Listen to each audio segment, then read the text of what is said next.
La intención de estas materias son el poder corregir aquellos errores del pasado y tener un mejor porvenir. Para estos efectos, meramente me sirvo presentar a un jurista de origen chileno,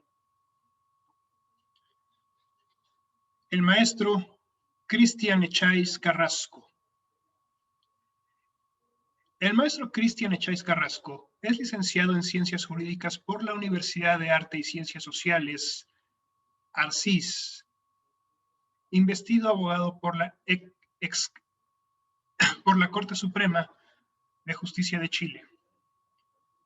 Con estudios de magíster en Derecho Privado por la Universidad Católica de la Santísima Concepción en Chile, un convenio académico con la Universidad de Salamanca, España.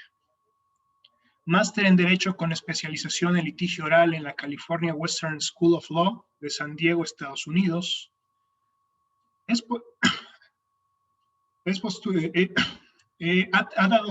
estado en cursos del Sistema Interamericano de Derechos Humanos, en investigación y redacción jurídica, entre otros tantos.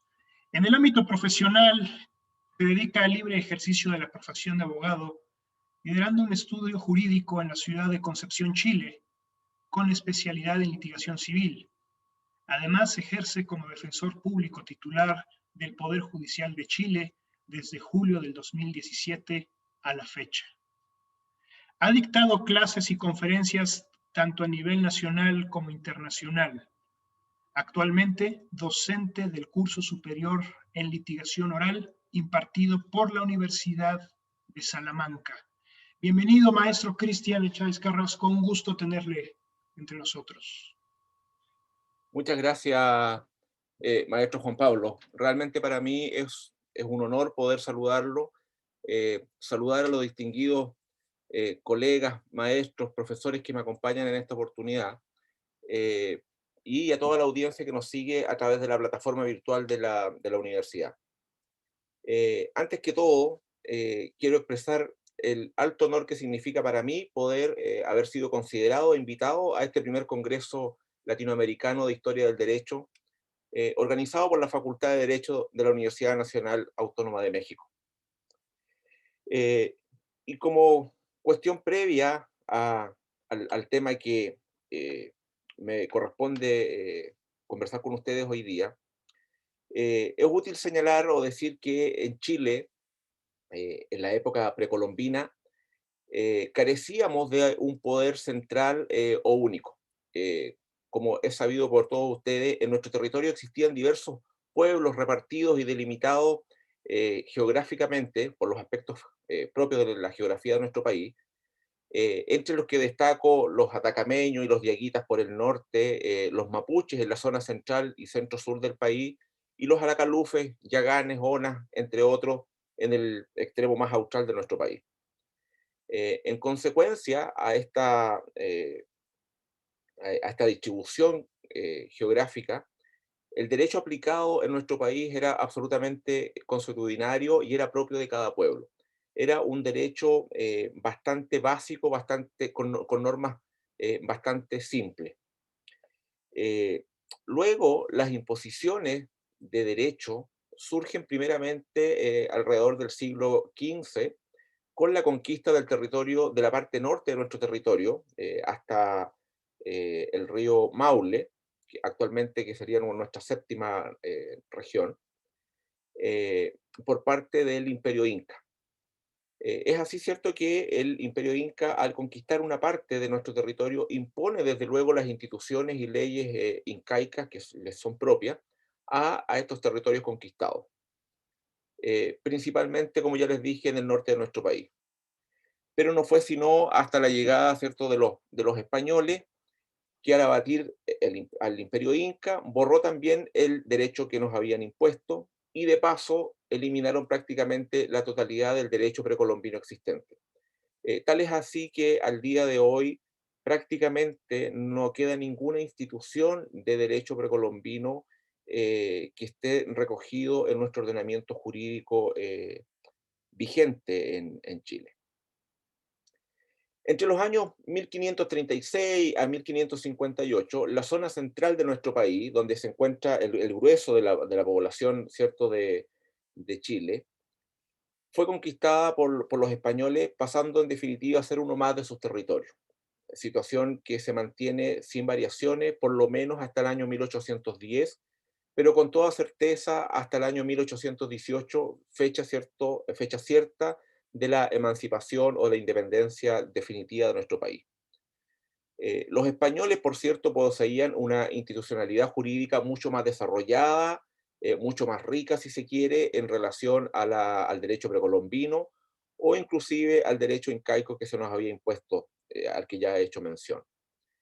Eh, las principales fuentes del derecho en Chile hispánico fueron precisamente las cédulas reales que se nos imponían, las que versaban sobre los más variados temas o asuntos, conformando una inorgánica maraña de regulaciones muy intrincada, donde no, por cierto, no había una codificación o una sistematización de estas normas. En cuanto al derecho público, previo a la independencia de nuestro país, Chile era una capitanía general que estaba a cargo de un gobernador, a diferencia, por ejemplo, del Perú, que era un virreinato.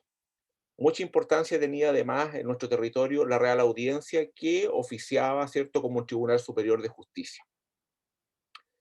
En el ámbito del derecho privado, eh, así como en el resto del territorio hispánico, conquistado, ¿cierto?, por los españoles, el rasgo más acusado del derecho era la clara diferencia que había entre el derecho que se aplicaba a los españoles propiamente tal y el que se aplicaba a los indígenas.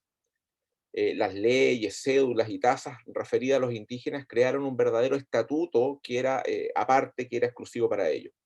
Los indígenas eran considerados como seres humanos, pero que debían ser protegidos debido a su natural inferioridad frente al español. Por lo tanto, se creó para ello una serie de regulaciones tendientes a protegerlo. Dentro del concepto español, darle protección al indígena, involucrada, entre otras cosas, por ejemplo, la misión o la obligación de evangelizarlo. Eh, Obviamente es útil decir que dentro de toda esta normativa aplicable a los pueblos indígenas de nuestro territorio, estos mismos no tenían ningún tipo de participación de voz o de voto en poder conformar, ¿cierto?, estas normas que luego les eran aplicables. Ya en el año 1810, al tenor de los acontecimientos políticos, ¿cierto?, de la época que se vivieron en nuestro país, se constituyó en Santiago de Chile nuestra primera Junta Nacional de Gobierno, eh, que en definitiva son los precursores de la independencia de nuestro país, la que, como ya les dije hace un par de minutos, se consiguió recién en el año 1818. Como consecuencia de este proceso de emancipación, fue necesario, obviamente, actualizar toda la estructura jurídica hasta entonces vigente, para poderla adaptar a las necesidades de la vida republicana, que fue en definitiva la que nuestros primeros autoridades políticas fue la elegida, digamos, para sentar las bases de nuestra institucionalidad. El sistema español estaba basado en principios de absolutismo, mientras que los nuevos dirigentes de Chile eran criollos inspirados en los principios de la democracia, tal y como se entendía a partir de la independencia de Estados Unidos, de la Revolución Francesa, es decir, bajo un espíritu ilustrado de libertad, de igualdad, de fraternidad. Eso eran un poco las ideas inspiradoras de estos primeros autoridades políticas de Chile. Eh, en Chile casi no hubo dudas de que el nuevo sistema político sería la república en vez de la monarquía. En eso hubo consenso al inicio de eh, nuestro proceso de independencia. Digo consenso porque esto no fue una unanimidad. Siempre había un sector de la sociedad que veía con buenos ojos mantener la figura monárquica de la que dependíamos hasta esa fecha. Y así como hubo certeza de que nuestro modelo iba a ser la república, eh, también se dio la seguridad de que esta sería consagrada y sancionada por una constitución. Este modelo de república debía ser consagrado a través de una Carta Magna. A semejanza, ¿cierto?, de las dictadas en otras latitudes, como Estados Unidos, como Francia. Pero otro asunto muy distinto fue determinar cómo se estructuraría el nuevo sistema político, ¿ya? Hasta ahí teníamos clara la idea con la que se quería conformar este nuevo Chile, pero faltaba darle forma, estructura, ¿cierto?, al sistema político en general. Ya en el año 1811, estoy hablando recién a un año de esta primera Junta Nacional de Gobierno, hubo un reglamento constitucional, que podríamos decir que es como nuestra primera constitución, que sirvió de antecedente a la constitución de 1812. O sea, este reglamento constitucional fue de una vigencia muy corta, menos de un año. Pero por cierto, las turbulencias, ¿cierto?, de la política, en la que nosotros denominamos patria vieja, le dio una existencia muy vacilante al nuevo texto constitucional, hasta que la reconquista de Chile por parte de España, llevada a cabo por Mariano Osorio allá por el 1814, terminó por, cierto, hacer sucumbir este texto o este proyecto constitucional. Restaurada la independencia, como señalan algunos de nuestros historiadores, o más bien conseguida la independencia de manera definitiva por nuestro país en el año 1818, fue Bernardo Higgins quien en su calidad de director supremo dictó la primera constitución en el año 1818. ¿Ya? Debido a las tensiones con la aristocracia, dictó una nueva constitución en el año 1822. Esta segunda constitución, la de 1822, terminó derogada una vez que el propio O'Higgins renunció a su cargo de director supremo de la nación, lo que dio paso a casi una década más o menos de experimentos constitucionales en Chile. La constitución de 1823 confiaba demasiado en el civilismo de los ciudadanos, lo que resultó en un fracaso. La de 1826, que en realidad más que una constitución fue una serie de leyes que no llegaron a conformar un texto constitucional propiamente tal, ensayó en Chile un abortado intento de dotar a nuestro país de una estructura federal, la que también fracasó. Y ya la constitución de 1828, si bien fue un poco más de consenso, se consideró demasiado liberal para poder agradar, ¿cierto?, al segmento conservador de nuestra élite política de la época. Y después de una intensa guerra civil que remató en la batalla de Lircay, los conservadores, ¿cierto?, llegaron al poder y lo mantendrían por aproximadamente 30 años, siendo presidente en aquella época don José Joaquín Prieto. Y bajo la inspiración del ministro Diego Portales, se dictó por fin en Chile la Constitución de 1833, que perduraría por casi un siglo, hasta 1925. Una vez rematado este proceso de constitucionalización, fue necesario también dotar a Chile de nuevas leyes acordes al sistema republicano. Si bien es cierto, cuando se emancipa Chile de España, lo que hacemos es derogar o dejar en desuso todas las normas españolas que nos eran aplicables. Como país incipiente carecíamos de regulación o normas jurídicas para poder regular, ¿cierto?, el comportamiento de los ciudadanos.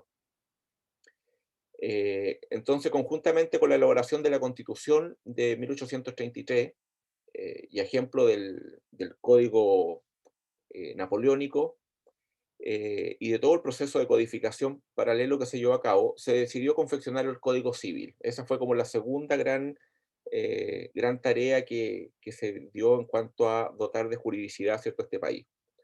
El trabajo de redactar este código se le encargó a Andrés Bello, ¿cierto?, conocido por todos, importante jurista venezolano, que se afincó en Chile ya por el año 1829, y que durante cerca de dos décadas trabajó en distintas comisiones y también en solitario, a fin, ¿cierto?, de llevar a cabo esta titánica labor de escribir un cuerpo legal cuyo texto definitivo se promulgó en 1857.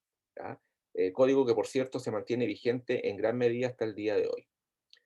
Elaborado este Código Civil, el proceso de codificación de Chile se vio complementado con la dictación de otras leyes, ¿ya? En los siguientes 20, 30 años, un código de comercio, el código penal, también se dictó en 1875 la ley de organización y atribuciones de los tribunales. Es importante señalar que en cuanto a la administración de justicia, nosotros nos regíamos por la Real Audiencia, ¿ya? Que era la que estaba impuesta desde España, hasta el año 1811, que en definitiva se disuelve esta Real Audiencia en Chile, y se crean distintas cortes superiores, que sería el embrión de lo que hoy día conocemos como nuestras cortes de apelación, nuestra Corte Suprema.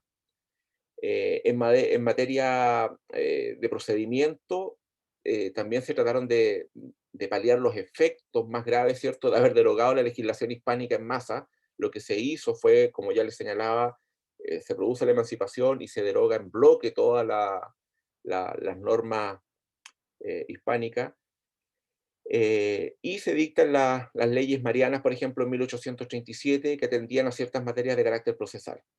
Fue recién en 1875 que se dictó al fin una ley que trataba de manera sistematizada el sistema de administración de justicia en Chile, ¿cierto? La llamada Ley de Organización y Atribuciones de los Tribunales. Ley que se mantuvo vigente por muchísimas décadas, hasta 1943, que se dicta el actual Código Orgánico de Tribunales, que es el que nos rige hasta el día de hoy. Habiéndose solucionado el problema de darle una administración de justicia, una orgánica, coherente, vino después la elaboración de los grandes códigos de procedimiento. 1903, el Código de Procedimiento Civil, 1907, el Código de Procedimiento Penal. Eh, el reemplazo de la colonia por la república no fue solo una cuestión formal. Los legisladores chilenos pusieron especial cuidado en tratar de adaptar las leyes a los principios de la Ilustración. Eh, con todo, yo creo que el ideal a seguir no siempre fue democrático al 100%. Ahí hay diversas opiniones. Extensos sectores de la ciudadanía, en particular los que procedían del grupo de los pelucones, que es el futuro Partido Conservador, tendía a mantener el status quo, o sea, mantener esa, ese control de las instituciones. Mientras que los liberales querían mayores avances y reformas que podían incluir a mayor parte de la población dentro del sistema. La tensión entre ambos polos marcó toda la política chilena entre 1818, que fue la fecha de nuestra independencia, hasta 1891, fecha en que la tensión se rompió a favor de un sistema parlamentario. En Chile, eh, a tenor, ¿cierto?, de los principios de la Ilustración, se le dio especial énfasis a garantizar una igualdad mínima entre las personas.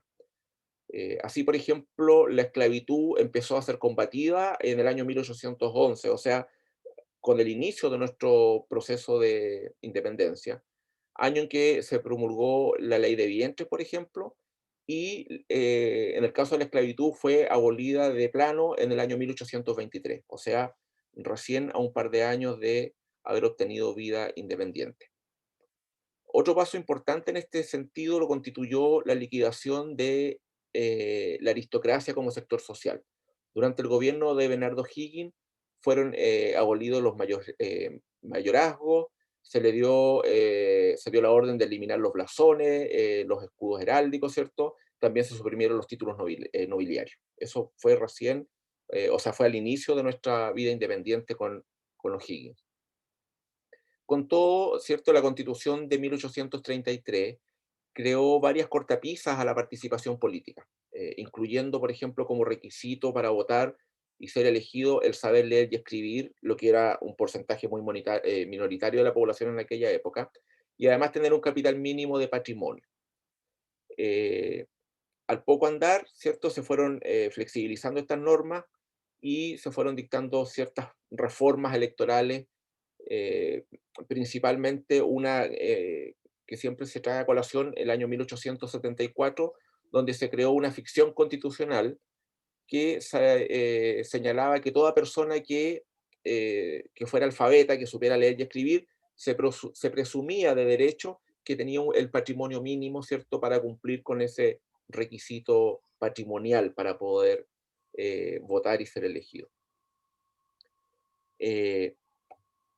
Cobra vital importancia la historia jurídica de nuestra independencia, y esto lo quiero destacar, ya que hoy día nuestro país, desde el 18 de octubre del año 2019, estoy hablando de tiempo muy actual, Chile vive un profundo proceso que nosotros hemos denominado estallido social, y que como base, ¿cierto?, este proceso reclama una reestructuración al modelo de sociedad que queremos para nuestro futuro inmediato. Por lo tanto, yo en realidad saludo y veo con muy buenos ojos actividades como las que estamos inmersos hoy día, porque justamente hoy día nuestra sociedad chilena está debatiendo y está mirando precisamente la historia de cómo se han conformado las instituciones políticas y jurídicas de nuestro país, y estamos debatiendo el Chile que queremos en el futuro. Estamos, de hecho, a solo semanas en Chile de elegir a los constituyentes, que serán los encargados, ¿cierto?, de proponer en el plazo de un año cuál va a ser la nueva constitución que va a regir los destinos de nuestra patria. Estamos viviendo ese proceso en este minuto. Por lo tanto, nuestra historia jurídica se está aún escribiendo, estamos en eso, vienen grandes desafíos y ello nos obliga a mirar el sendero recorrido. Tal como decía el maestro Juan Pablo en su introducción, el tener este tipo de actividades, de mirar en retrospectiva, ¿cierto?, cómo se ha construido la historia jurídica de nuestro país, nos permite mirar el sendero que hemos recorrido, aprender de las buenas experiencias y evitar aquellas que no han sido afortunadas, ¿cierto?, para el devenir de nuestro pueblo. Así es que eso a grandes rasgos lo que les quería compartir, muy breve, muy por encima, atendido al tiempo de la actividad y al tiempo, ¿cierto?, y por respeto al tiempo de los demás participantes. Gracias, maestro Juan Pablo. Muchísimas gracias, mi estimado maestro Cristian Echáez. Un gusto saludarle. Muchas gracias por su magnífica ponencia. Sirve mencionar, previo a continuar, que nos honran con su presencia la directora de nuestro seminario de Historia del Derecho y Derecho Romano, la doctora Consuelo Sirvent, así como nuestro célebre maestro, el jurista Marco Antonio Pérez de los Reyes. Nos honra mucho tenerlos por aquí presentes como comentaristas y es un honor poder compartir mesa con ustedes. Respecto a la cuestión de las preguntas, se harán en su momento, por favor, en el chat de Facebook. Si gustan, aquellas personas que están participando, háganos sus comentarios, háganos sus preguntas. Valoraremos para poder al final nosotros tener una pequeña sesión de preguntas y respuestas. Muchas gracias. Continuando con el orden marcado en nuestro cartel. A continuación se presenta la maestra Idalit Nayeli Verdín Valencia. La maestra Idalit Nayeli Verdín Valencia cursó la licenciatura y maestría en la Universidad Nacional Autónoma de México. Esta última con mención honorífica. Fue catedrática de esta misma institución en las materias de amparo y derecho procesal de amparo, entre otras materias y escuelas. Además, ha desempeñado varios cargos en el Poder Judicial de la Federación, entre ellos, Secretaría de Tribunal Colegiado de Circuito. Actualmente, es subdirectora de área en el Instituto de la Judicatura Federal y está cursando el doctorado en Derecho en la Universidad Nacional Autónoma de México. Bienvenida, maestra. Por favor, le cedo la palabra. Muchas gracias, maestro Juan Pablo Castillo. Es un honor y un verdadero privilegio estar en la Universidad Nacional Autónoma de México. Agradezco la invitación al comité organizador, en especial al maestro Miguel Ángel Morales Sandoval. Uno de los objetivos de este Congreso Latinoamericano en Historia del Derecho es promover el pensamiento crítico a través de la historia, con motivo precisamente de los 200 años de la independencia de los países latinoamericanos, entre ellos México. Bajo este esquema, el tema inicial que presento es la improcedencia del amparo mexicano, pasado, presente y futuro. Como es de esperarse, mi exposición se centrará particularmente en el pasado.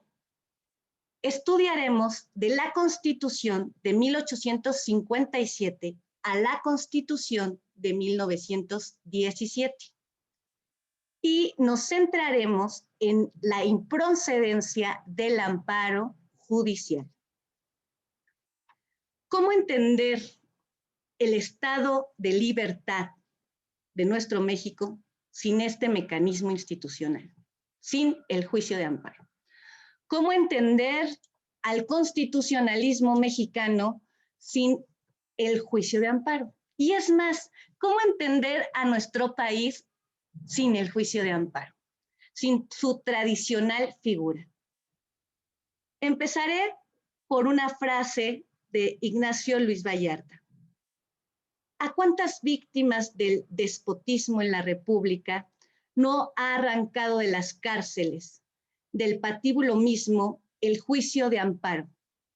¿Cuántos de los habitantes de este país no deben a este recurso contra la arbitrariedad del poder su vida, sus libertades y sus bienes? Sentada la relevancia de este tema, debo empezar también con un discurso que realizó Venustiano Carranza el 1 de diciembre de 1916. Él habló del amparo, habló del Poder Judicial, habló también del artículo 14, de la educación, de la propiedad de la tierra, habló incluso de la división entre Iglesia y Estado, como también del trabajo, entre otros. Y con el tema sustancial con el que empezó su discurso fue el amparo. Es decir, él inició como tema central de su discurso a esta institución mexicana. Empezó con el amparo. Sentada así, insisto, la relevancia del tema en este contexto académico, empezaré a desarrollar mi exposición. Como ustedes saben, en 1841, el amparo aparece en la Constitución yucateca a instancia de Miguel Crescencio Rejón. Se reconoce después en el Acta de Reforma de 1847 y se incorpora por primera vez en una Carta Magna en 1857. ¿Qué decía esta Constitución de 1857? En los artículos 101 y 102 señalaba que el amparo procedía contra cualquier acto y contra cualquier autoridad. Los constituyentes de esa época entendían a la autoridad solamente en el plano legislativo y solamente en el plano administrativo. Es decir, los constituyentes no pensaron en la autoridad judicial. Fue la práctica forense y la jurisprudencia quienes les dieron este alcance. Cuando se publica esta Constitución, surgen varias demandas. Entre ellas, podemos destacar la de Francisco Zarco. Él plantea su demanda en contra de un acto de un juez penal, porque él refería que sí debía conocer sobre un supuesto delito de prensa, y entonces Francisco Zarco señalaba que no, que quien tenía que conocer era el jurado popular. ¿Qué hizo el juez de distrito? El juez de distrito, ante esta demanda, y en ese momento señala que era improcedente esa demanda en atención a que no existía una ley reglamentaria que diera trámite y substanciación a este tipo de juicio. Ahora bien, ¿cuándo empezó entonces la primera ley de amparo? La primera ley de amparo la conocemos en 1861. Reguló de manera muy general el amparo y no dijo nada sobre el amparo contra una autoridad judicial. En cambio, la siguiente ley de amparo, la segunda, en 1869, sí se expresó sobre el tema. En el artículo 8 señaló que no era admisible el recurso de amparo en negocios judiciales. Ante ello, hubo muchas inconformidades. Si la Constitución decía que procedía contra cualquier acto y contra cualquier autoridad, el juez indiscutiblemente era autoridad. Y si en esos momentos se estaba gestionando también el artículo 14 en el sentido de una exacta aplicación de la ley, era incluso suponer que el juez pudiera no omitir algún precepto legal o fundar indebidamente alguna resolución judicial. Por tanto, la Suprema Corte de Justicia señaló que ese artículo 8, donde se señalaba que el recurso de amparo no era procedente en negocios judiciales, era inconstitucional. ¿Qué generó esto en la práctica? Que no se tenía un procedimiento para saber cómo sustanciar este juicio. Es decir, el artículo 8 prohibía y la ley no regulaba el amparo judicial, no obstante que la Corte les haya dado trámite o les haya abierto la puerta. Esto generó diversas controversias. Se posicionaron dos corrientes. La primera de ellas era que el amparo judicial sí procedía contra violaciones distintas al artículo 14 constitucional, que afectaban directamente la libertad, la propiedad o incluso el domicilio, como pudiera ser algún embargo, una orden de aprehensión, un arraigo. La segunda postura señalaba que definitivamente no se podía contemplar el amparo contra una resolución judicial, solamente en el caso de una sentencia definitiva. Es decir, la idea de un amparo casación. ¿Por qué? Porque conceder el amparo o la posibilidad de ampararse durante el procedimiento generaría retrasos.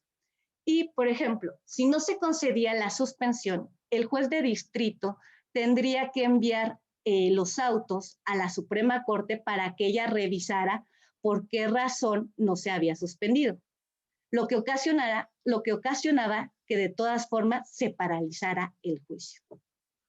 ¿Cuál fue entonces la siguiente postura?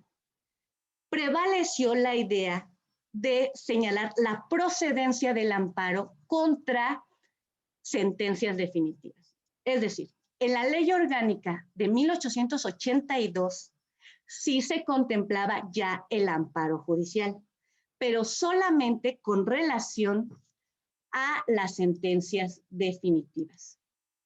Ahora bien, en 1886 y 1887 se estaba gestionando también un proyecto de Código de Procedimientos Federales.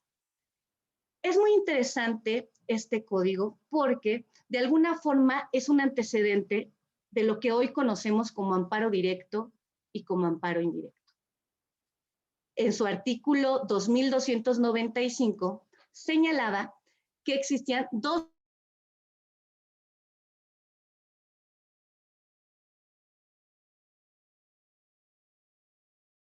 señalaba una vía, la que procedía contra actos que no admitían recurso alguno y contra cualquier otra resolución que deba ejecutarse en la persona o bienes del quejoso. En el 2298 se contemplaba la otra vía, que sería, de la cual conocería la Suprema Corte de Justicia de la Nación en contra de sentencias definitivas, excepciones dilatorias y resoluciones que pusieran fin al juicio. este magno proyecto no prosperó. El que sí prosperó fue otro código de procedimientos de 1897. En este código de 1897 se contempla al amparo judicial sin ninguna restricción. El magistrado Miguel Bonilla López, en su obra El amparo contra actos en juicio de ejecución irreparable, señala y destaca 3 artículos muy importantes de este ordenamiento.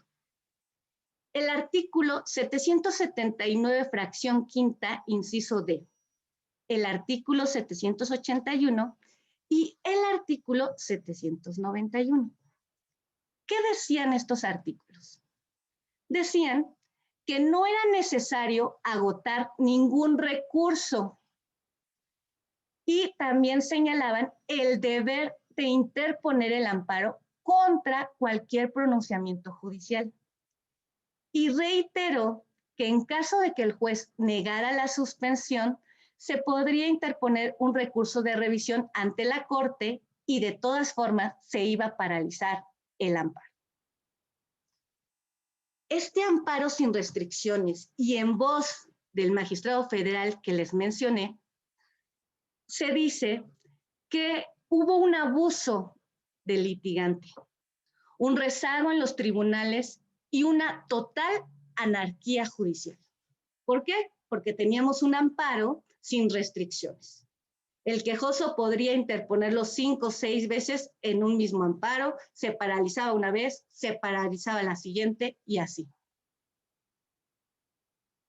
Ahora bien, tenemos que estas ideas que se van a empezar a gestionar, ya dijimos 1897, ahora nos vamos a pasar al año de 1906. En la exposición de motivos del programa del Partido Liberal Mexicano, se señalaba la necesidad de simplificar el procedimiento y eliminar trabas al amparo. Por su parte, en ese mismo año, Porfirio Díaz señalaba lo mismo. Señalaba la urgencia de dotar al amparo de un fuerte equilibrio para que no se obstaculizara más su tramitación. 2 meses después de que Porfirio Díaz dio este discurso, Emiliano Rabasa publicó su libro El artículo 14.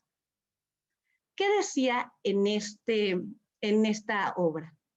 Entre otras cuestiones, señalaba que no se justificaba por ningún motivo el amparo judicial, porque eso entorpecía la justicia. Ante esto, se empieza a gestionar un debate entre los magonistas, los católicos conservadores y los porfiristas puros, porque no coincidían con Rabasa. Ellos sí señalaban la posibilidad de que hubiera un amparo judicial. Señalaban que podría ser procedente contra sentencias definitivas e incluso contra actos que causaran un daño inmediato. Entonces, tenemos varias posturas. ¿Cuál es la que se privilegió? El 12 de diciembre de 1908 hubo una reforma al artículo 102 de la Constitución de 1957. Se señaló ahí que el amparo judicial sí era procedente, pero exclusivamente cuando se podrían impugnar actos que tuviesen que ver con sentencias definitivas. Es decir, amparo judicial sí es procedente y solo se podría impugnar hasta el último, hasta la sentencia definitiva. ¿Qué hizo la Corte? La Corte volvió a decir que no tenía ningún sentido y que sí era procedente el amparo judicial contra todas las resoluciones. Y quedamos igual que en 1857. Como podemos ver, la segunda mitad del siglo XIX hubo una zigzagueante interpretación sobre la procedencia o la improcedencia del amparo judicial. En 1861 no se dijo nada. En 1869 se dijo no procede el amparo. En 1882 se dice sí procede, solo contra sentencias definitivas. En 1897 se dice sí procede y procede sin restricciones. En 1908 se señala que sí procede, pero solo contra sentencias definitivas. La Constitución de Carranza pone fin a todo este entramado, por lo menos formalmente, de esas discusiones previas sobre las bondades de aceptar o no la defensa de un amparo judicial.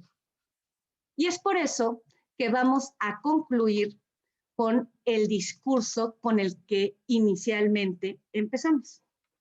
Así se desprende de la reforma que se hizo el 12 de diciembre de 1908 al artículo 102 de la Constitución de 1857. Reforma que por lo demás estuvo muy lejos de alcanzar el objeto que se proponía, toda vez que no hizo otra cosa que complicar más el mecanismo del juicio de amparo, ya de por sí intrincado y lento, y que la Suprema Corte procuró abrir tantas brechas a la expresa reforma que en poco tiempo la dejó enteramente inútil. Voy a concluir con este último párrafo de este discurso por cuestión de tiempo. El pueblo mexicano está ya tan acostumbrado al amparo en los juicios civiles para librarse de las arbitrariedades de los jueces, que el gobierno a mi cargo, dijo Venustiano Carranza, ha creído que sería no solo injusto, sino impolítico privarlo ahora de tal recurso, estimando que bastará limitarlo únicamente a los casos de verdadera y positiva necesidad, dándole un procedimiento fácil y expedito para que sea efectivo. Entonces, con esta Constitución de 1917 se cerraron los debates. Entonces, con esta Constitución de 1917 se especificó que sí era procedente el amparo judicial y ahí se dicen los argumentos. Es cuanto, profesor. Muchísimas gracias, maestra Verdín. Un gusto tener tan magistral ponencia. Realmente el juicio de amparo ha sido quizá la joya que ha distinguido al sistema judicial mexicano. La creación propiamente de Crescencio Rejón, que ha tenido aplicación en toda América Latina y que ha tenido una gran influencia en todos los países hispanoparlantes. Muchas gracias. Antes de continuar, es grato hacer mención de la gran participación que nos han dado la maestra Lorena Arredondo y la maestra Angélica Cuevas Martínez, quienes en todo momento nos han dado su apoyo para la realización de este proyecto. Infinitamente agradecido con ustedes. Continuando con nuestras ponencias, a continuación nos honra con su presencia el jurista Roy Vázquez Gutiérrez. Roy Vázquez Gutiérrez es licenciado en Derecho por la Universidad Castro Carazo de Costa Rica. Tiene estudios de maestría en Derecho Penal por el Instituto de Estudios e Investigación Jurídica de Nicaragua. Posgrado en Sistema Penal Acusatorio por el Instituto Superior de la Judicatura de Panamá. Es especialista en lavado de activos por el Instituto de Estudios e Investigación Jurídica de Nicaragua y actualmente se constituye como abogado litigante. Asimismo, es importante referir que cuenta con estudios de derechos humanos, niñez y adolescencia, justicia restaurativa y violencia de género. Maestro Roy Vázquez, bienvenido. Cedo la palabra a usted. Muchas gracias, maestro Juan Pablo. Saludos a todos desde Costa Rica. Es para mí un honor que se me haya permitido compartir este espacio con tan excelentes ponentes. Quiero dar un agradecimiento especial a la facultad y a quienes hacen esto posible, al doctor Raúl Contreras Bustamante, a la doctora Consuelo Sirven Gutiérrez, al maestro Miguel Ángel Morales Sandoval, mi querido amigo, y al licenciado Uriel Mendoza Casas.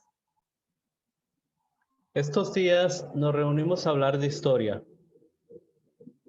en razón del bicentenario de vida independiente de gran parte de los estados latinoamericanos, con los que compartimos, entre otras muchas cosas, los eventos históricos que culminaron con la independencia de estos países de la corona española. A mí me corresponde en esta ocasión platicar sobre el Pacto de Concordia y la Segunda República como dos eventos importantes en la historia actual del Estado costarricense. El 31 de octubre de 1821, el Ayuntamiento de Cartago invitó a las demás poblaciones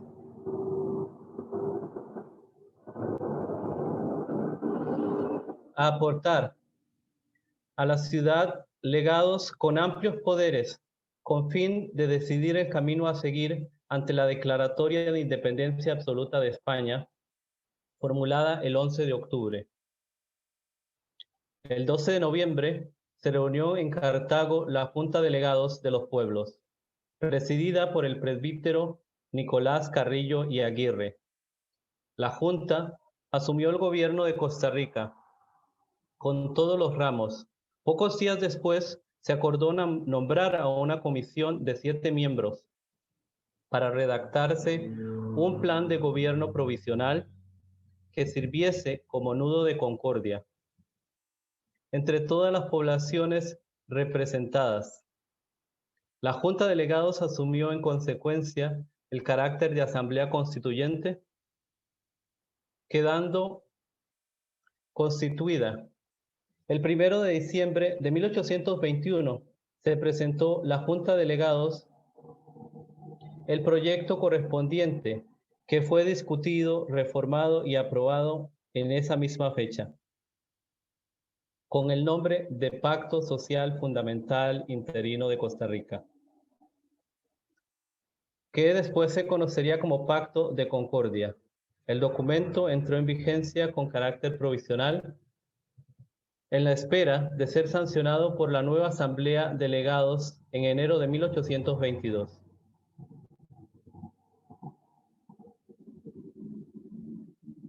Fue la primera constitución provisional de Costa Rica, vigente entre 1821 y 1823.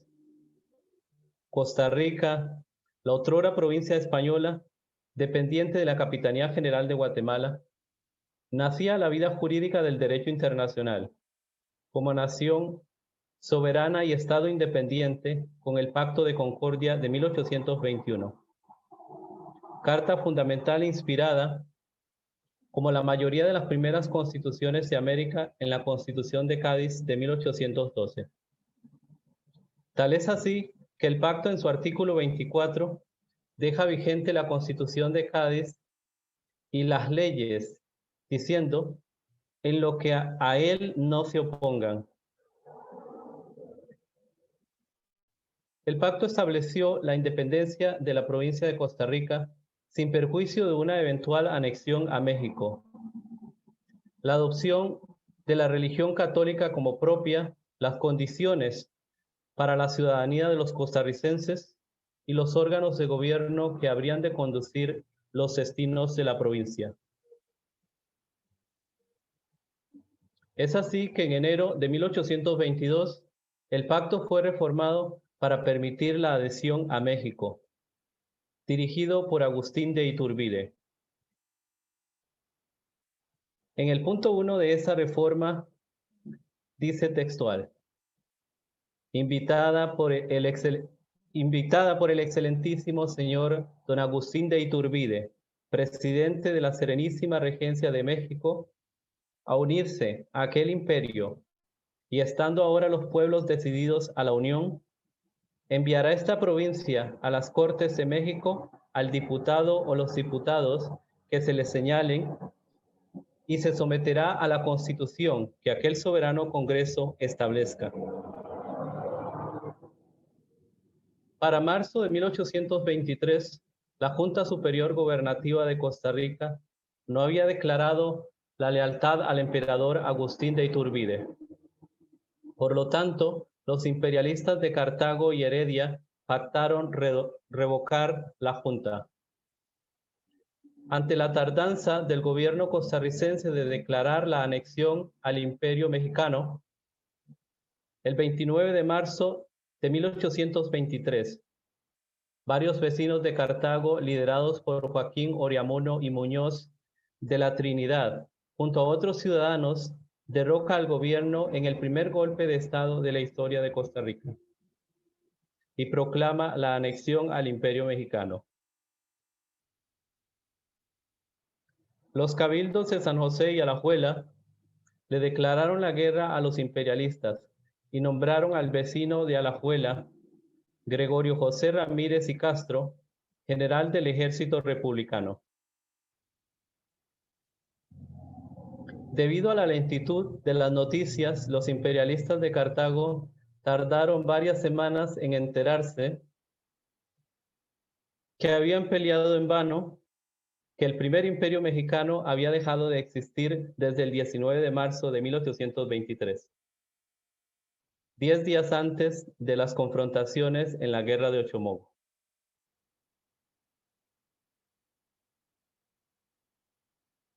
Son antecedentes de la Segunda República, de grandes aciertos y desaciertos que atizaron una guerra civil en 1948 que culminó con la creación de la Segunda República.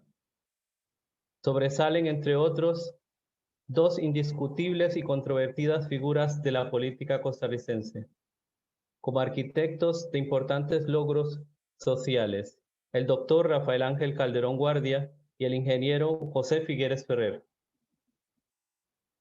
En diferentes tiempos y por distintos motivos, a ambos les tocó vivir en el exilio y al doctor Calderón la pena de ser llamado traidor.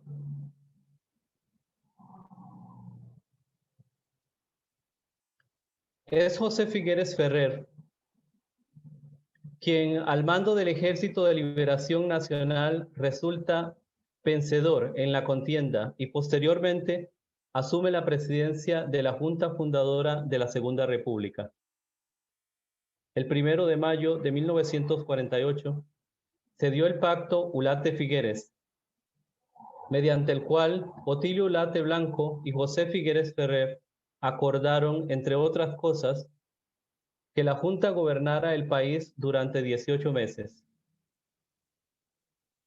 sin un Congreso que convocase a elecciones populares para escoger representantes a la Asamblea Constituyente y designase a una comisión redactora de la nueva Constitución, que pidiese a la nueva constituyente ratificar la elección de Otilio Ulate Blanco para ejercer el poder en el primer periodo constitucional de la Segunda República, periodo que no excedería de 4 años e integraría al Tribunal Nacional Electoral. La nueva Junta gobierna mediante decretos, concentrando el poder ejecutivo y legislativo, 834 en total. Entre los más relevantes fueron: se suspendió la Constitución de 1871, vigente desde tiempos de Tomás Guardia, quien también había obtenido el poder mediante golpe de Estado, salvo para los derechos individuales y sociales básicos. La creación del Instituto Costarricense de Electricidad, que universalizaba el servicio energético, convirtiéndose en una de las instituciones más emblemáticas del país, comparable solamente con la Caja Costarricense del Seguro Social y la Universidad de Costa Rica.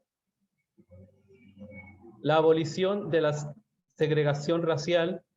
El activista costarricense Alex Curling, futuro primer diputado afrodescendiente de Costa Rica, habría realizado sus primeras políticas entre la población afrolimonense previo a la guerra civil.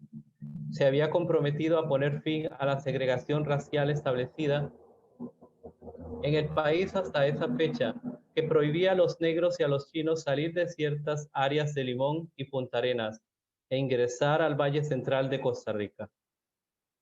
Esto se hizo efectivo con el levantamiento de las prohibiciones de movilidad y el otorgamiento del voto a los ciudadanos negros y asiáticos.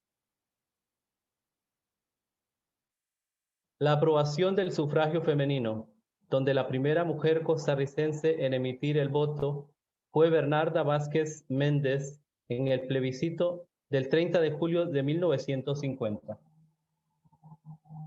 Siendo las primeras elecciones nacionales en las que pudieron participar las mujeres las de 1953.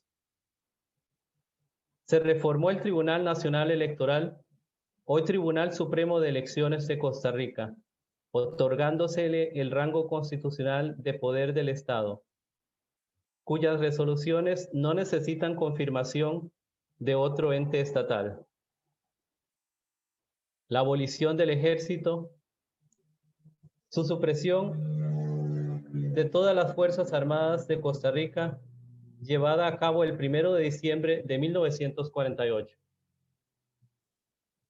Tras darse por finalizada la Guerra Civil de Costa Rica de ese mismo año, el evento en el cual suprimieron las Fuerzas Armadas se llevó a cabo en el antiguo cuartel Bellavista, hoy Museo Nacional de Costa Rica, encabezado por el presidente de la Junta Fundadora de la Segunda República, José Figueres Ferrer.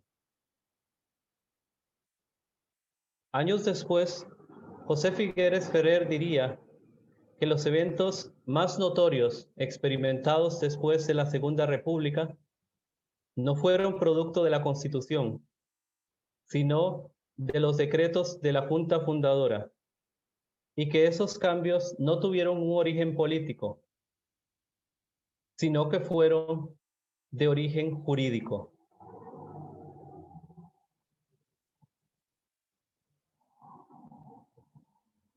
Bueno, y ya para ir terminando, quiero hacer mención a una reforma importante para el constitucionalismo nacional, como lo es la creación de la Sala Constitucional.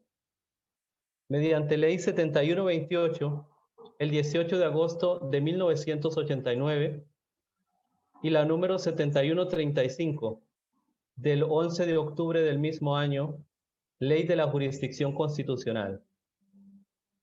Se logra uno de los más importantes cambios dentro del sistema judicial costarricense al crear la Sala Constitucional. Su función se fundamenta en velar por la protección de los derechos fundamentales consagrados en la Constitución y en los demás instrumentos de derecho internacional ratificados por Costa Rica, y el cumplimiento efectivo de sus normas, según lo dispuesto en el artículo 10 de la Constitución Política. Son competencia para conocer de las declaraciones de constitucionalidad de cualquier clase de normas jurídicas y de los actos sujetos al derecho público. Sumado a ello, se le otorga dos funciones más que refuerzan su máxima jerarquía: la de dirimir los conflictos de competencia entre poderes del Estado, incluido el Tribunal Supremo de Elecciones, así como en las demás entidades u órganos que indique la ley. Sin duda, han tenido que sucederse muchos acontecimientos para lograr la tan anhelada independencia, tantos personajes que en el transcurso del tiempo de esa historia, merecedores de nuestro respeto por sus luchas en procura de un anhelo, la convicción de ser nosotros los dueños de nuestro destino, los únicos con la potestad de decidirlo, el camino no siempre ha sido llano. Para algunos de nuestros hermanos ha representado un esfuerzo mayor. 200 años después, tenemos muchos logros de los cuales sentirnos orgullosos y otras tantas cosas en las que aún debemos trabajar. Muchas gracias, maestro Juan Pablo. Muchísimas gracias, maestro Roy Vázquez. Un honor tenerlo por aquí entre nosotros con su magnífica ponencia. Y no cabe duda la relación que tiene Costa Rica para con México, al igual que con el resto de Centroamérica, casos como Nicaragua, El Salvador, Guatemala, Honduras, y sobre todo por lo que respecta a la vida o a la obra para los costarricenses, bueno, centroamericanos en general, que dio Vicente Filisola, y que obviamente se involucró posteriormente a la disolución del Imperio Mexicano de Iturbide. Muchas gracias nuevamente. A continuación, le cedo la voz al maestro Fernando Caín Oviedo Cruz. El maestro Fernando Caín, un jurista de nuestra Facultad de Derecho, es licenciado por la misma con especialidad en Derecho Familiar, también obtenida por la misma Facultad de Derecho de la UNAM. Tiene maestría en Derecho Familiar y Juicios Orales, se encuentra su tramitación todavía pendiente. Ha desempeñado diversos estudios en lo que refiere a cuestiones del idioma inglés, italiano y sobre todo de materia de derecho familiar. Uno de los más grandes juristas reconocidos de nuestra facultad y jóvenes promesas de esta nueva generación de profesores. Mi amigo, un gusto saludarte. Hola, mi querido maestro y amigo Juan Pablo, un abrazo fuerte a la distancia. Muchas gracias a mi querido maestro Miguel Ángel, a los organizadores, al maestro Marco Antonio Pérez de los Reyes, toda una institución de la materia. Muchas gracias. También a la doctora Consuelo Sirven, muchísimas gracias por el espacio. Y a todos los compañeros que están aquí en la República Mexicana y fuera de, ¿no? Muchísimas gracias a todos por estar el día de hoy aquí con nosotros. Y bueno, rápidamente, porque el tiempo apremia, vamos a dar un recorrido rápido precisamente en esta celebración de los 200 años de la independencia, ¿verdad?, de las naciones latinoamericanas, haciendo remembranza o recordando precisamente a la historia del derecho, pero desde una de sus ramas, que es precisamente el derecho familiar. ¿Y por qué el hablar del derecho familiar? ¿Porque el maestro estudia y tiene especialidad en derecho familiar? No, porque finalmente la familia es la célula primaria de la sociedad y debemos de recordar que la sociedad precisamente es la que genera ese pacto social, ¿no? Para que exista los movimientos sociales, para hablar de constitución. Recuerdo mucho en mis clases de teoría del Estado que mi maestra nos citaba a la doctora Aurora Arnaiz Amigo y decía que la Constitución es la manifestación de la voluntad del pueblo, ¿no? Y precisamente a partir de esto, pues es que vamos a hablar del tema del derecho familiar. Bien, nos vamos a situar de la independencia de México a la Revolución Mexicana. ¿Y por qué de la independencia a la Revolución? Porque fue aquí en este momento tan convulso de nuestro país que se generaron las principales reformas en materia de Congreso, en materia de reforma de leyes, en materia de constitucionalidad, pero sobre todo en materia familiar. ¿Y por qué en materia familiar? Bueno, porque fue precisamente este momento de la historia de México, de la independencia a la revolución, cuando la familia participó directamente en estos movimientos sociales. ¿Y cómo participó?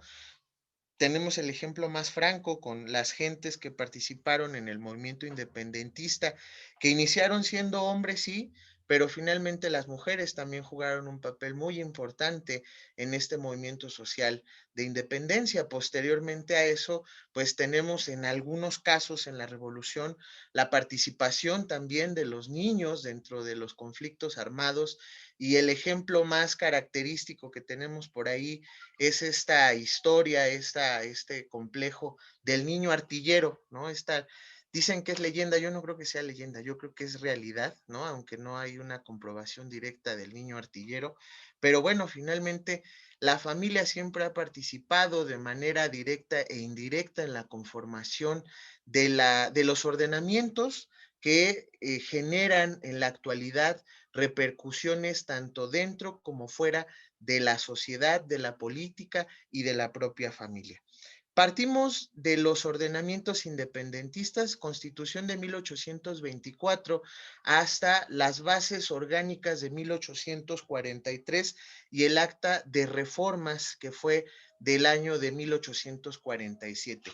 Todos estos ordenamientos le dieron a la familia un lugar que nunca se previó en su ordenamiento. Sin embargo, con la estructuración del Congreso, con la estructuración de las asambleas legislativas, pasando por los sistemas centralistas y conservadores que teníamos, por ejemplo, en el 36, en las bases, en las 7 leyes y todos estos ordenamientos que por ahí están en los anales de nuestra historia, pues precisamente tenemos reflejado la organización política, judicial y en algunos aspectos hasta económica del México de esa época. Sin embargo, la familia no jugaba o no reflejaba un papel tan interesante como lo es hasta la Constitución de 1857, cuando se habla por primera vez de los derechos, por llamarlo así, humanos, que en realidad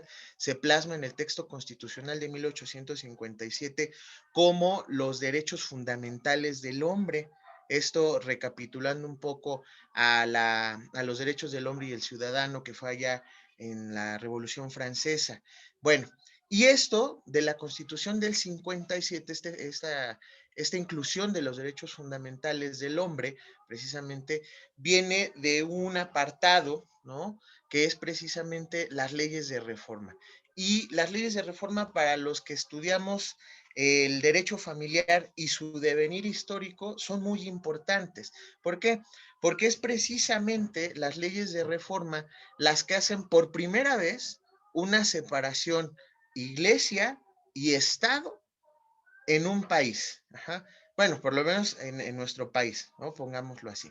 Y esto considerando que, pues precisamente que el derecho familiar, considerando los atestados del nacimiento, de divorcio, de defunción, de adopción, de reconocimiento de hijo, por llamar algunos actos o citar algunos actos del derecho familiar, estaban dentro del poder o eran función de la iglesia precisamente, pues llevar a cabo o dar certeza a estos actos de la vida social y también de la vida jurídica de las personas que vivían en el México independiente y ya después de eso, cuando vino la Revolución Mexicana. Entonces, las leyes de reforma representan para nosotros ese parteaguas y precisamente la inclusión ya de forma directa en la Constitución de 57 de la palabra persona, derechos fundamentales y algunas prerrogativas como pueden ser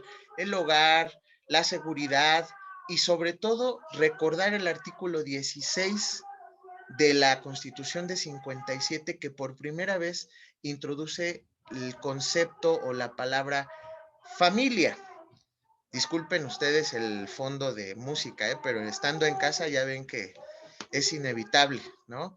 En este caso tenemos por primera vez el concepto de familia integrado en un ordenamiento constitucional en el artículo 16, donde se menciona que nadie puede ser molestado en su familia, posesiones, propiedades, entre otros. ¿Y esto por qué es importante estudiarlo? ¿Por qué merece un reconocimiento? ¿Por qué hacer alusión en esta charla, en este congreso? Porque finalmente nosotros debemos de recordar que en la actualidad casi la mayoría de los ordenamientos constitucionales y por lo general todos los ordenamientos secundarios que existen son muy tendientes a la protección de los miembros de esa familia y en algunos estados, por citar, en Zacatecas, inclusive le otorgan personalidad jurídica a la familia como si se tratara de una persona moral.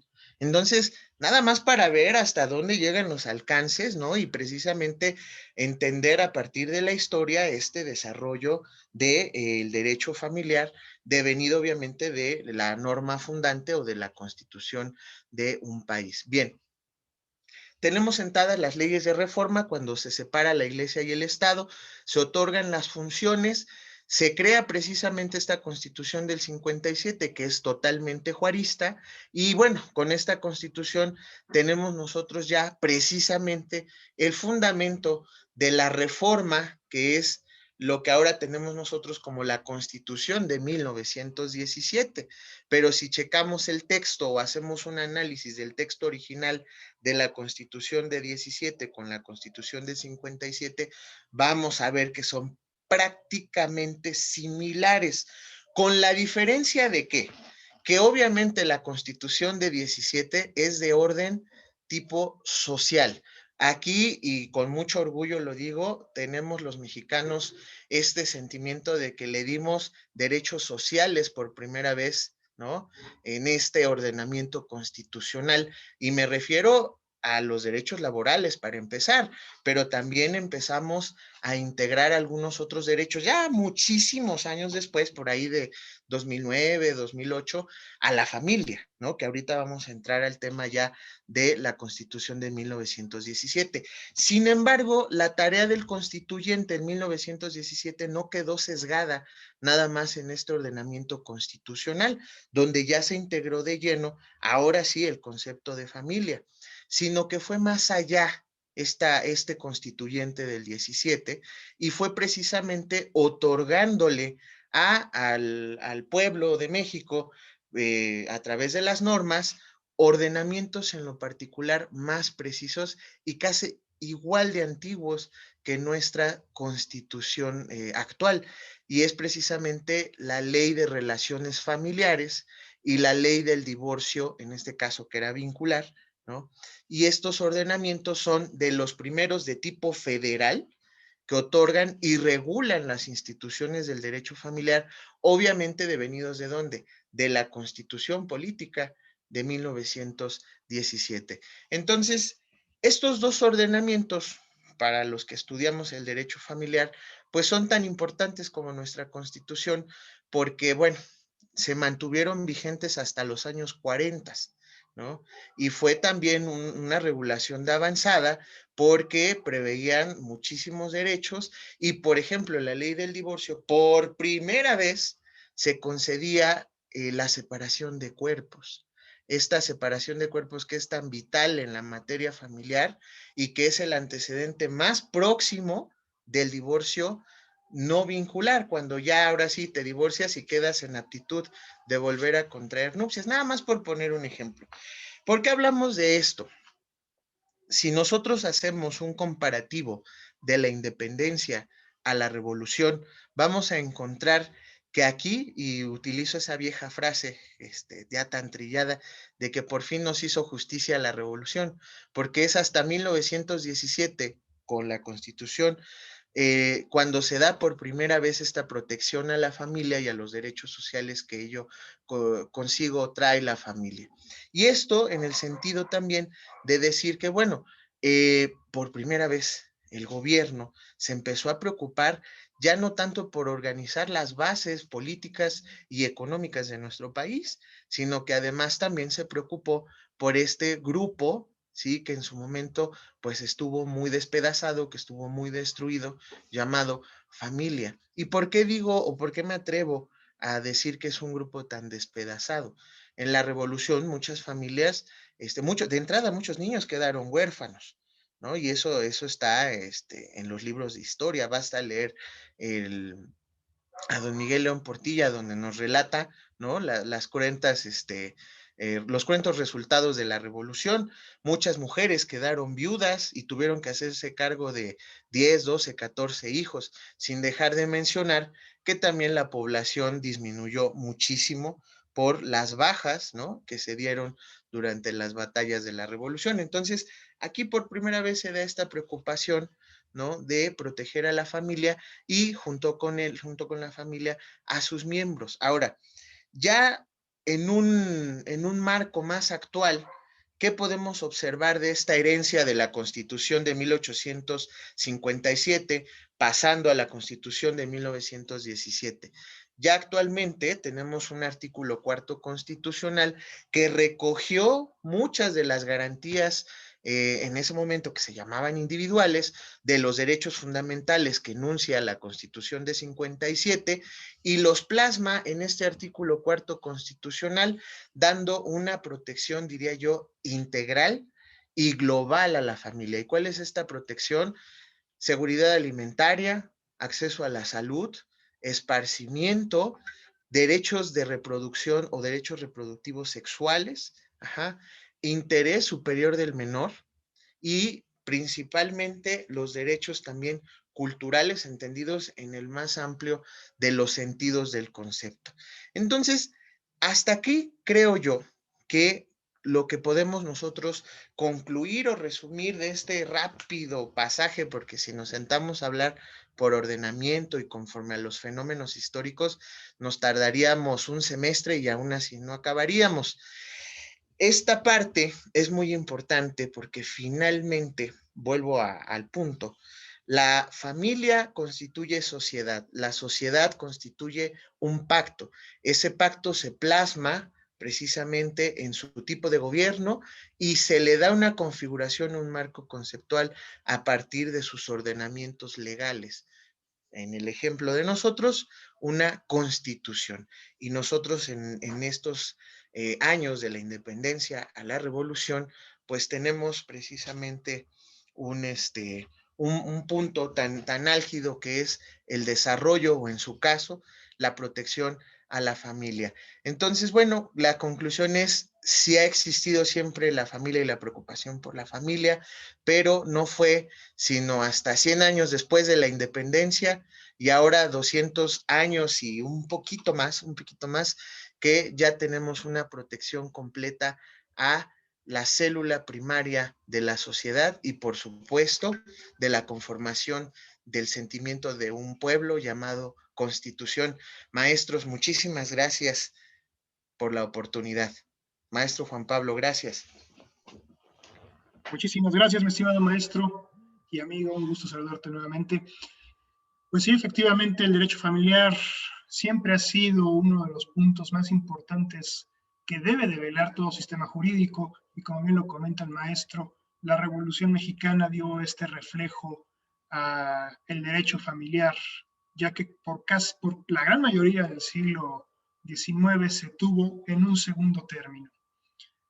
Y obviamente ya nuestra Constitución de 1917, con las reformas que se dieron a lo largo del siglo XX, principios del siglo XXI, pues efectivamente dejó claro que uno de los puntos más importantes es el principio del interés superior de los menores, así como la buena relación de los integrantes de la familia.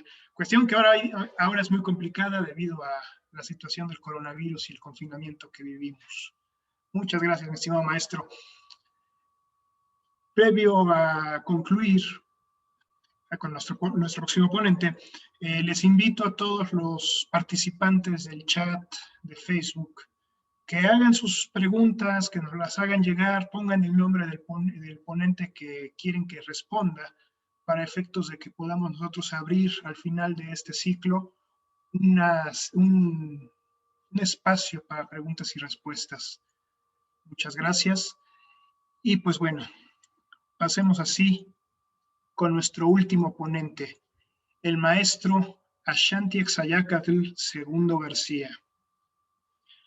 El maestro Ashanti Exayacatl II García es licenciado en Derecho por la Universidad de Quintana Roo. Realizó estudios de posgrado y de especialidad en Derechos Humanos en la Universidad Autónoma del Estado de Morelos. Asimismo, cursó la maestría en Derecho por la Universidad Nacional Autónoma de México, enfocado en el pluralismo jurídico de los grupos indígenas. Actualmente es doctorante en Derecho en esta última casa de estudios. Se ha dedicado desde hace 9 años a la investigación respecto a las líneas de derecho indígena, epistemología jurídica indígena y sistemas normativos internos. Actualmente ha enfocado su investigación en los sistemas jurídicos maya-macehuales en la península de Yucatán y en específico en la zona del Mayaf, en el estado de Quintana Roo. Mi estimado maestro, bienvenido y le cedo la voz. Muchas gracias, maestro. Saludo con mucho aprecio a la doctora Consuelo Silvén Gutiérrez, al doctor Antonio Pérez de los Reyes, y agradezco enormemente a la Facultad de Derecho de la UNAM, a los integrantes del comité organizativo del presente congreso, y nuevamente al maestro Juan Pablo Castillo en su rol de moderador. Es interesante abarcar estos temas en el presente congreso, porque es la narrativa de aquellos que fueron vencidos, de aquellos que fueron callados, de aquellos que fueron oprimidos de alguna forma, y entender este proceso histórico desde un panorama sociojurídico nos da pie a entender la actualidad de los grupos, de los pueblos y comunidades indígenas en México y en específico en Latinoamérica. La presente intervención, la presente ponencia, tiene los siguientes planteamientos. ¿Qué significa ser indio durante el siglo XIX? ¿Cuál fue su participación? ¿Hubo caudillos indígenas? ¿Qué los motivó a actuar en el proceso de independencia? Y sobre todo, ¿qué obtuvieron de su participación? Para abordar estas preguntas, es necesario entender no solamente el periodo de conquista, el periodo colonial, sino también el contexto en que se vivía España, en que vivía las ideologías por parte del régimen español y cómo éstas vinieron a penetrar la ideología o la cosmovisión indígena.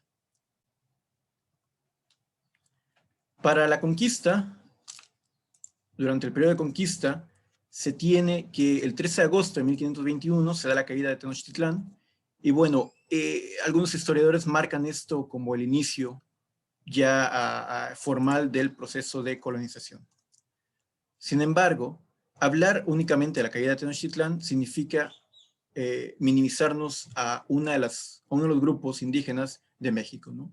El proceso de incorporación al régimen colonial en la península yucateca tardó muchísimos años más, inclusive después de la Guerra de Castas. Sí, hay que tener muy en claro este punto, porque el periodo de conquista no terminó en un primer momento en 1521. Hubo resistencia por parte de otros grupos indígenas en lo largo del país mexicano y de la región latinoamericana. Okay. Con el proceso de colonia, el régimen colonial indujo ciertas instituciones que producían el control de las poblaciones indígenas o de las poblaciones originarias, como por ejemplo las instituciones sociojurídicas de la encomienda, de la repartición de indios, de la República de Españoles, de la República de Indios, de las mitas agrícolas, de las mitas mineras, etcétera, ¿no? Estos procesos, que perduraron casi 3 siglos, permitieron el control y la subordinación de los grupos originarios asentados en territorio mexicano para los intereses mercantilistas, en un primer momento, del régimen español. Hay que entender este punto porque es necesario saber en qué contexto se encontraban durante la colonia varios grupos indígenas. Es de señalar que para 1814 existía en el virreinato una población de aproximadamente 6 millones de habitantes, donde ellos estiman que 60% eran indios, 22% eran castas y 18% eran blancos. ¿Esto qué implica? Esto implica, en términos numéricos, la participación que fue de un 50-60% de la población indígena en ambos frentes durante el levantamiento independentista. Muchos historiadores, entre ellos Miguel León de Portilla y la doctora Alicia Mayer, hicieron un esfuerzo coordinado para presentar un libro que narra la intervención indígena en la independencia en la Revolución Mexicana, y concuerdan ambos autores en que el motivo de actuar por parte de estas poblaciones se refería a una a un motivo de odio, un motivo de venganza en contra de los blancos. Quisiera narrar esto porque quisiera ponerlo ante la crítica de este Congreso, del derecho, de la construcción del derecho, en la historia del derecho, respecto a un primer movimiento. Es decir, ¿cuál fue el motivo que dan los historiadores mexicanos o los cronistas mexicanos para los pueblos indígenas? Su respuesta es un poco simple, en el sentido de decir, es una cuestión de odio y de venganza por parte de estas poblaciones. Si bien es cierto, las poblaciones indígenas durante los conflictos armados en la independencia fueron salvajes en el sentido de violentos, de una violencia extrema, no considero, estoy dentro del ramo del que no considera que era el odio o la venganza el motivo suficiente o el motivo principal para participar en estos movimientos.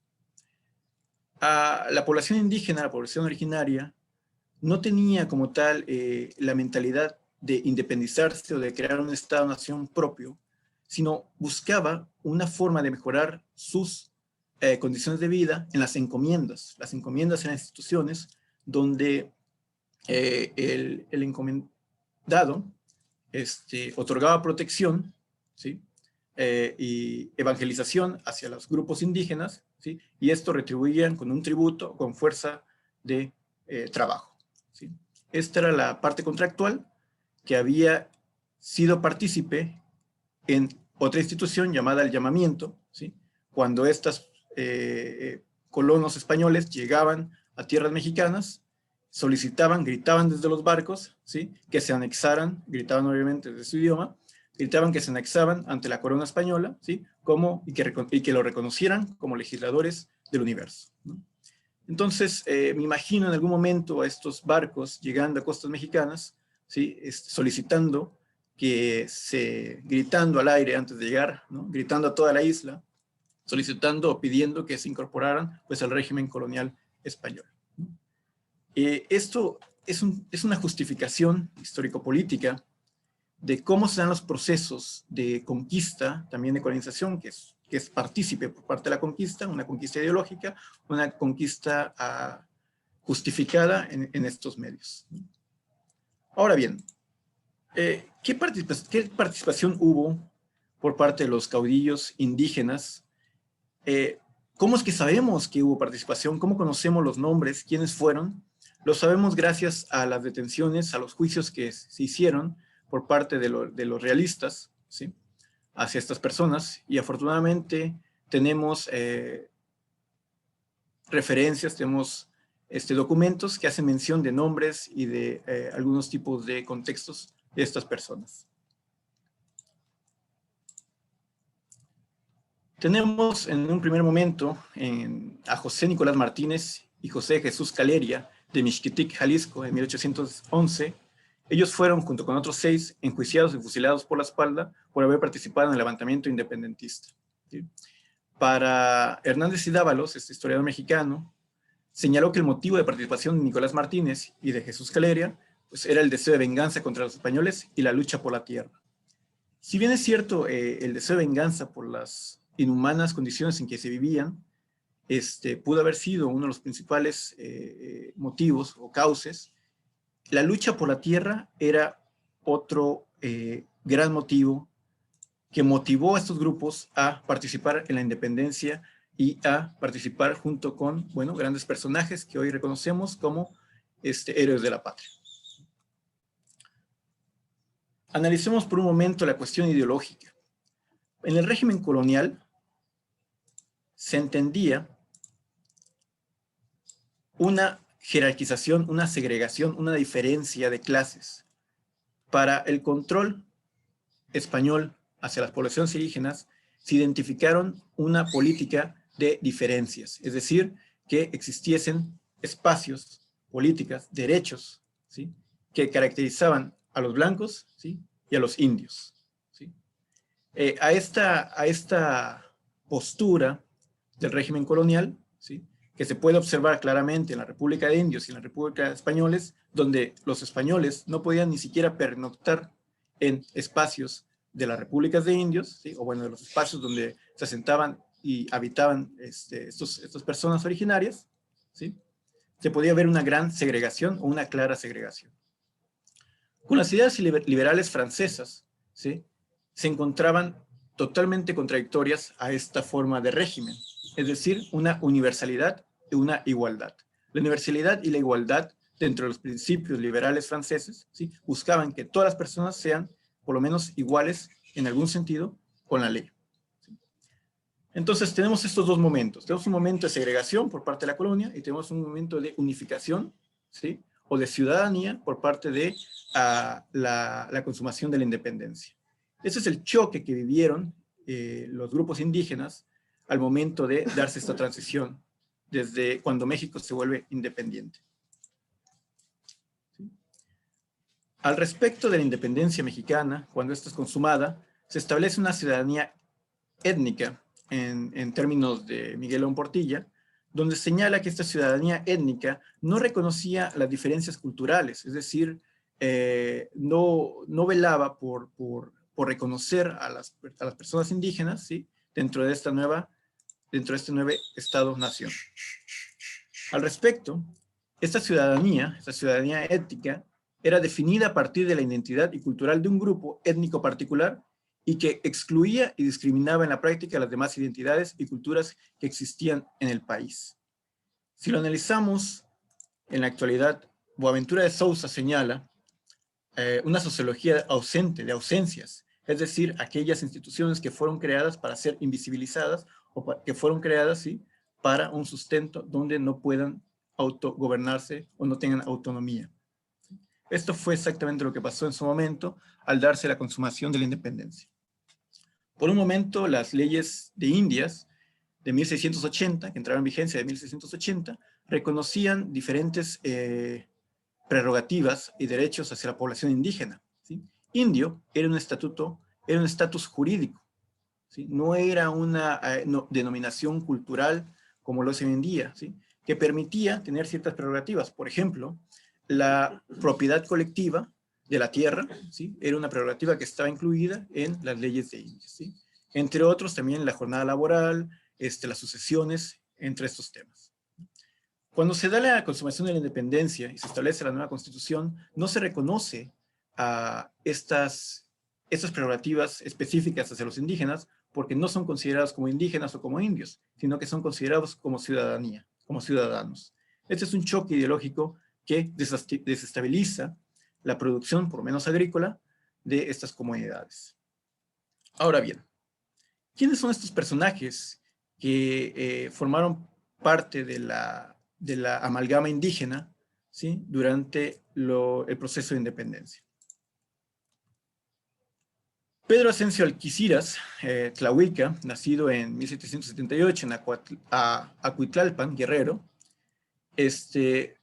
fue uno de los dirigentes militares donde José María López Rayón le confirió el grado de capitán por sus méritos en combate. Combatió junto a Vicente Guerrero, de hecho llegando a derrocar a Iturbide, cuando militaba como realista.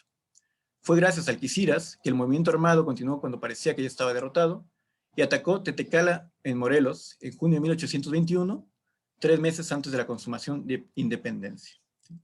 Pedro Ascencio Alquiciras es un personaje no reconocido desde la historia oficial, pero que tuvo una mayor intervención en el proceso de independencia, sobre todo en la resistencia y, bueno, posteriormente la consumación de esta. Asimismo, Felipe Anselmo, gobernador indígena de Cozautla, Hidalgo, incitó a la población indígena de esa localidad a rebelarse. Claramente fue juzgado y ejecutado por la incitación a la rebelión, ¿no? Esta información, como había comentado, es consultable y puede llegar a nosotros en la actualidad, en la historia del derecho, a través del Archivo General de la Nación, en la colección Infidencias Novohispanas, ¿sí?, donde, bueno, es ahí donde se señala claramente que Felipe Anselmo, pues, tiene una participación desde lo indígena y hacia lo indígena, ¿no?, sin tener que mediar por otros personajes oficiales de la historia mexicana. Por su parte, tenemos a Ignacio Casimiro, de Nopala, Puebla, que se alistó en las filas insurgentes y fue capturado en 1811, en donde fue condenado a ser azotado. Dávalos señala que cuando fue interrogado con la expresión ¿quién vive?, él manifestó Ignacio Allende.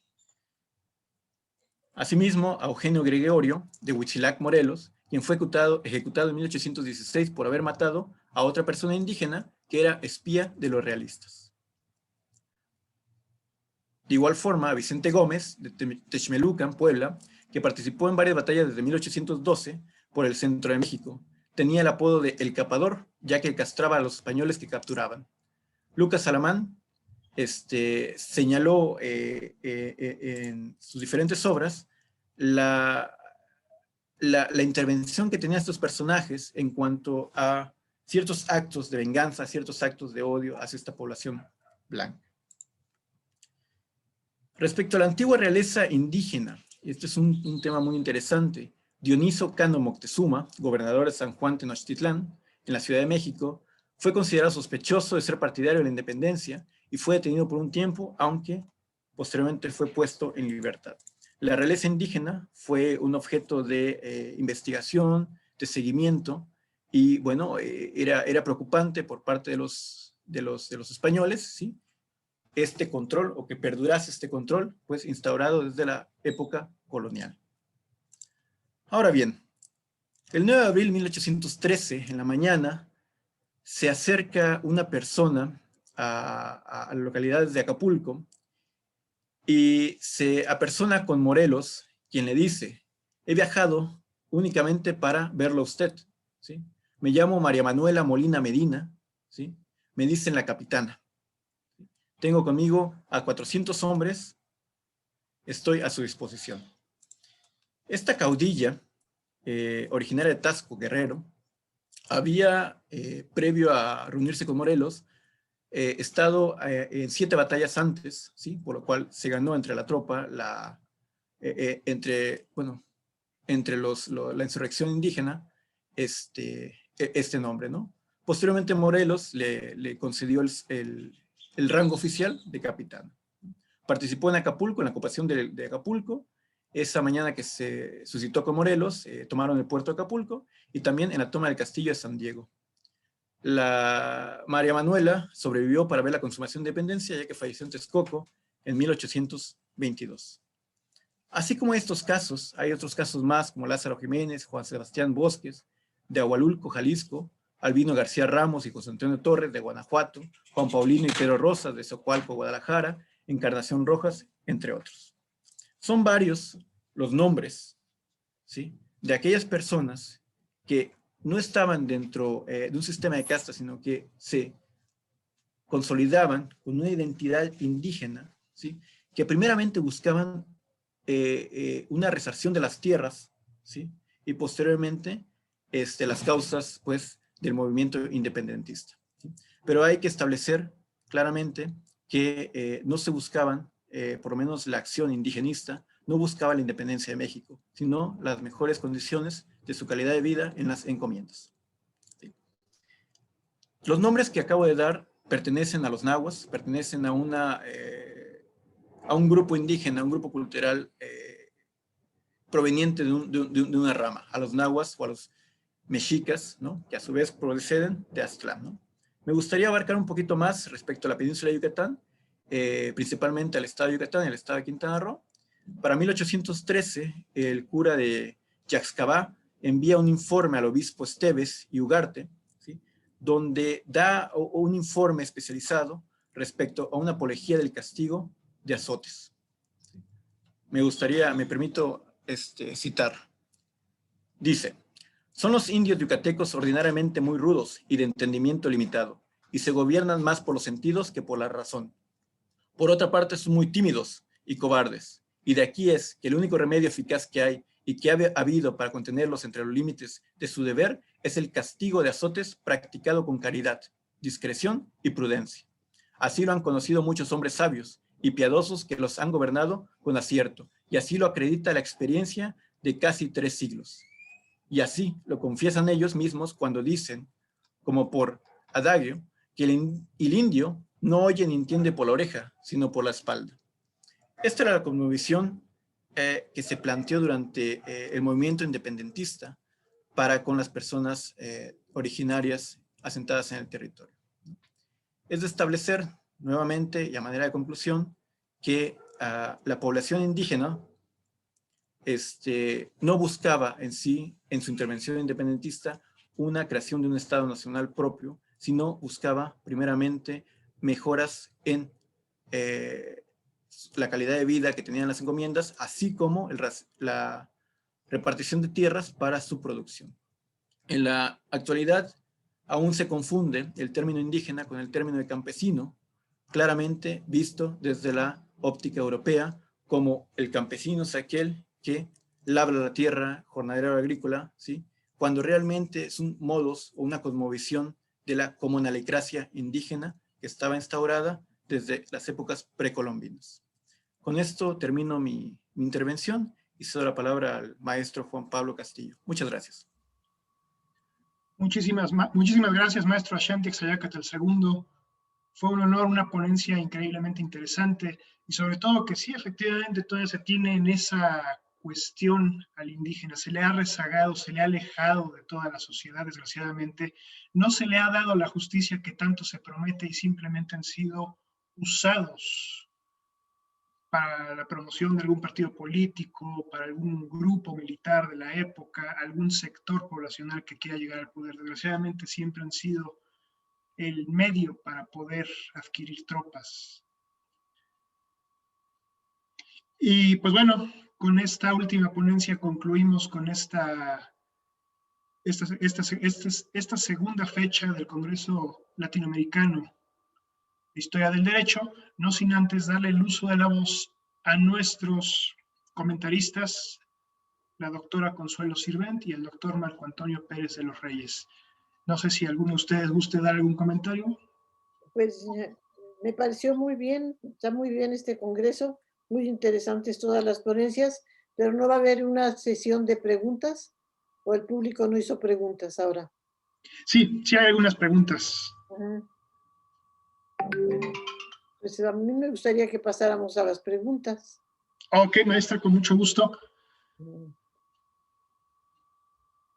Pasemos pues a la sección de preguntas y respuestas. Es una pregunta que no está dirigida particularmente a un maestro, sin embargo, sería muy interesante ver la óptica de tanto el maestro Ashanti como el maestro Cristian. La siguiente pregunta versa: ¿consideraría que la llegada de los españoles fue benéfica para el progreso de la sociedad indígena o el beneficio fue solamente para los españoles? No sé si el maestro Cristian o Ashanti gustaran responder. Claro, El maestro Cristian por el sentido de la cuestión de Lautaro, que venció a Pedro de Valdivia en las primeras exploraciones que se hicieron allá a lo que se le conocía como Nueva Extremadura. Con todo gusto, maestro Juan Pablo. A ver, esta es una opinión muy personal. Yo creo que podría considerarse benéfico la intervención de los españoles en la medida que se hubiesen desarrollado los pueblos indígenas y que en definitiva hubiesen podido tener un mejor nivel de vida, que hubiesen podido tener acceso en definitiva, al desarrollo que traían los españoles. Pero desde mi punto de vista, yo creo que no fue benéfico en el sentido que los pueblos, las culturas que estaban asentadas en nuestro país fueron derechamente exterminadas, muchas de ellas, eliminadas, y se les impuso absolutamente no solamente el derecho, sino que el resto de las costumbres que traían los españoles.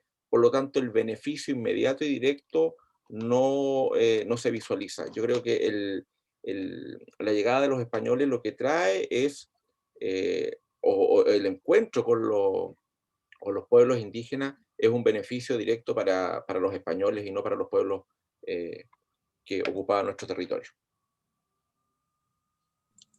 Muchísimas gracias, maestro Cristian. Maestro Ashanti. Gracias. En una opinión personal, considero que más que un beneficio fue perjudicial porque era una política de exterminio. No fue una política de incorporación, no fue una política de coordinación, fue una política de subordinación hacia el régimen pues, colonial español, ¿no? Al respecto, se estimó que antes de la llegada, o bueno, durante el proceso de conquista, mejor dicho, se perdieron, se extinguieron 100 diferentes lenguas indígenas, lo que abarcó el periodo de conquista y el periodo de colonia, tomando en cuenta que si esto no hubiese pasado, es decir, la llegada de la monarquía española, podríamos tener en la actualidad mayor diversidad cultural lingüística en algún momento, ¿no? O sería más susceptible. Por otra parte, las condiciones de vida de la población originaria, la población indígena, no mejoró durante el proceso de colonización. Ellos tenían sus propias cosmovisiones, se interpuso otra, de la cual hasta la fecha pues sigue habiendo un problema latente en la realidad indígena mexicana contemporánea. Eso es. Gracias. Muchísimas gracias, maestro Ashanti. Siguiente pregunta va dirigida al maestro Fernando Caín, la cual dice de la siguiente manera. Me gustaría saber cómo visualizan a la familia en la 4T en las leyes mexicanas. Híjole, ya me pusieron en jaque, maestro, eso es gol. Pero bueno, no importa, es un foro abierto. Actualmente debemos de analizar en retrospectiva, obviamente, todas las condiciones y todas las reformas y todos los supuestos que está manejando el gobierno federal, porque no podemos hablar de los gobiernos locales, dada la pluriforma, ¿no? Los pluripartidos que tenemos en distintos estados. Entonces, conforme al gobierno federal, pues obviamente la familia va primero, ¿no? Pero va primero desde los individuos o desde las personas, en este caso, que que integran a la familia, como cual un ejemplo claro, ¿no? Pues tenemos la protección al adulto mayor, que siempre ha sido la bandera que ha enarbolado nuestro señor presidente, ¿no? La protección al adulto mayor, otorgando apoyos y creando espacios, ¿no? Para los adultos mayores. Después de eso, la protección a los menores y a los adolescentes, y para muestra un botón, pues con los apoyos también que se ha dado, ¿no? A los jóvenes con esto de la beca Benito Juárez y jóvenes hacia el progreso, no recuerdo ahorita el programa, que les dan, no sé, una cierta cantidad para que se instruyan en algún oficio, en una preparación técnica, aquellos que no pueden o no quieren continuar estudiando de manera profesional a nivel medio superior o superior. Y bueno, pues en el otro aspecto, como miembros también de la familia, pues los padres y las madres que están recibiendo de forma directa, ¿no? Y bueno, esto en palabras, estoy citando al presidente porque yo ni tengo puesto ni tengo hueso, ¿no? Soy académico en la UNAM y esto pues está bajando los apoyos, ¿no? Directamente a las madres y a los padres para los menores y que haya mayor recursos para que se sostengan. Entonces, la familia en la 4T, derivado de todo esto, pues tiene una protección, y disculpen si incomodo a alguien, muy paternalista, para mi gusto, ¿no? Porque ese es el error de todos los gobiernos que han, pues se han dado en nuestro país, que han sido muy paternalistas, creando poca necesidad de crecimiento y en realidad pues generando más como clientelas que, que verdaderos pensadores, que verdaderos críticos. Entonces la familia se volvió, como en la antigua Roma, un alieni juris en esta 4T, mi querido maestro, ¿no? Muchísimas gracias, mi estimado maestro Fernando Caín Oviedo. Y una última pregunta, la cual va dirigida al maestro Ashanti. ¿Qué actividades, medidas o acciones abonarían, ya sea del gobierno, particulares o terceros, para que los pueblos originarios salgan del victimismo en el cual se colocan o los colocan? ¿Y qué deben hacer estos para abandonar tal estado? Para dejar de verse ante terceros como víctimas de todo.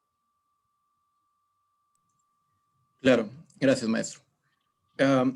Creo que definitivamente es dejar de consolidar el conocimiento científico eurocentrista y empezar a retomar las posturas, las cosmovisiones, los saberes, el conocimiento tradicional indigenista, que también tiene una validez por lo menos en la práctica.